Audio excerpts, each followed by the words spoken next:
నమస్తే మిత్రులారా, నేను మీ శ్రీనివాస్ చౌహాన్, అడ్వకేట్. మిత్రులారా, భర్త యొక్క ప్రియురాలి పైన కూడా భార్య వరకట్న వేధింపుల కేసు ఫైల్ చేయవచ్చా? Neha Singh versus state of Telangana case ఇది. Criminal petition number 8287 of 2025. So మిత్రులారా, ఈ కేసులోని అంశం ఏంటి అని అంటే, భర్త తన ప్రియురాలుతో తిరుగుతూ తన్ను మానసికంగా శారీరకంగా వేధిస్తున్నాడని చెప్పి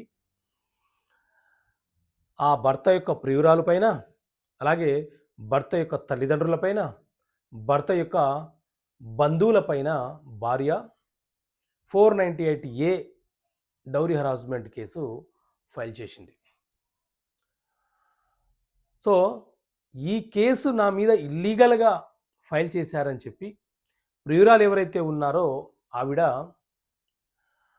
హైకోర్టులో, తెలంగాణ హైకోర్టులో క్వాష్ పిటిషన్ ఫైల్ చేసింది.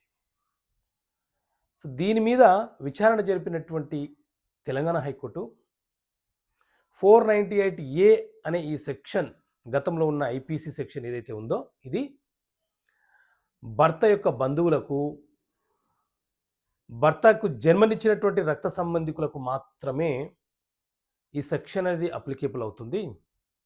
అంతే తప్ప మూడో వ్యక్తి మీద ఈ 498A అనే కేసు అట్రాక్ట్ చేయడానికి, ఎఫ్ఐఆర్ చేయడానికి అవకాశం లేదని చెప్పి తెలంగాణ హైకోర్టు ఆ ప్రియురాలు ఫైల్ చేసినటువంటి క్వాష్ పిటిషన్ని అలో చేసి ఎఫ్ఐఆర్లో నుంచి ఆమె పేరును తొలగించమని ఆదేశాలు ఇవ్వడం జరిగింది.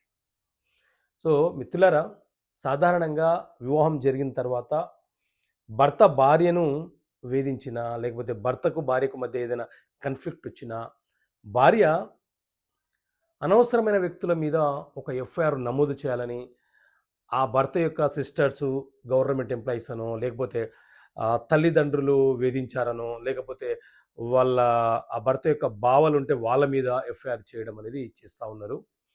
వాళ్ళు ఎక్కడో ఉంటూ కాపురం చేసుకున్న ఈ 498A అనే సెక్షన్ని మీ మీద అట్రాక్ట్ చేస్తే మీరు హైకోర్టులో క్వాష్ పిటిషన్ వేసుకొని మీకు అనవసరంగా ఈ కేసులో ఇరికించారని నిరూపించగలిగితే మిమ్మల్ని ఎఫ్ఐఆర్లో నుంచి తొలగించడానికి అవకాశం ఉంటుంది. సో ఇలా చట్టపరమైన అంశాలు మీకు తెలియపరచడం కోసం చట్టపరమైన సమస్యలకు పరిష్కారాలనే పుస్తకం తీసుకురావడం జరిగింది. ఈ బుక్ కావాలనుకుంటే ఇక్కడ కనిపిస్తున్న నెంబర్ కాల్ చేసి పుస్తకాన్ని మీరు పొందవచ్చు. ఓకే మిత్రులారా, థ్యాంక్ యూ. జై హింద్.